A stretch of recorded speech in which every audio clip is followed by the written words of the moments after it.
എൻ്റെ അമ്മ പരിശുദ്ധമ്മ ദേവമാതാവേ, ഞാൻ ആർക്ക് വേണ്ടിയാണ് ഇപ്പോൾ പ്രാർത്ഥിക്കുന്നത്? ആ ഭവനങ്ങളിലേക്ക് സഞ്ചാരി മാതാവ് സമയത്തിൻ്റെ അധികാരി കടന്നു ചെല്ലണമെന്ന് പ്രാർത്ഥിക്കുന്നു. ദൈവത്തിൻ്റെ കണ്ണിനെ ആവശ്യിക്കട്ടെ. നിൻ്റെ ജോലി, നിൻ്റെ വീട്, നിൻ്റെ വിദ്യാഭ്യാസം, നിൻ്റെ ഉദ്യമങ്ങൾ, ഉദ്ദേശങ്ങൾ എല്ലാം കർത്താവ് ഏറ്റെടുക്കട്ടെ എന്ന് പ്രാർത്ഥിക്കുന്നു.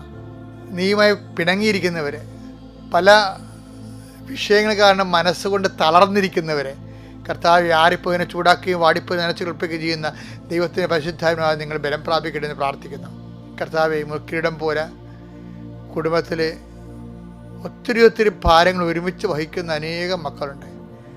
പെങ്ങന്മാരെ കല്യാണം കഴിപ്പിക്കേണ്ട ഭാരങ്ങൾ, അതുപോലെ തന്നെ കഴിച്ചുവിട്ട ഒരു ഭവനത്തിൽ വന്ന് നിൽക്കുന്നവരുടെ ഭാരങ്ങൾ, അവിടുന്ന് വിവാഹം പെശകി വീട്ടിൽ വന്ന് നിൽക്കുന്നവരുടെ ഭാരങ്ങൾ, അത് കാരണം ആ മക്കളുടെ കല്യാണം നടക്കാത്ത അവസ്ഥകൾ, ഇങ്ങനെ എണ്ണിയാതൊരുങ്ങാത്ത സങ്കടങ്ങളുമായി അങ്ങയുടെ മക്കൾ അങ്ങയുടെ ദിവസം കണ്ണീരോടെ നിൽക്കുന്ന കർത്താവേ, ഈ ഒറ്റ പ്രാർത്ഥന കൊണ്ട് ഈ കുടുംബങ്ങളെ നീ ആശീർവദിക്കണം.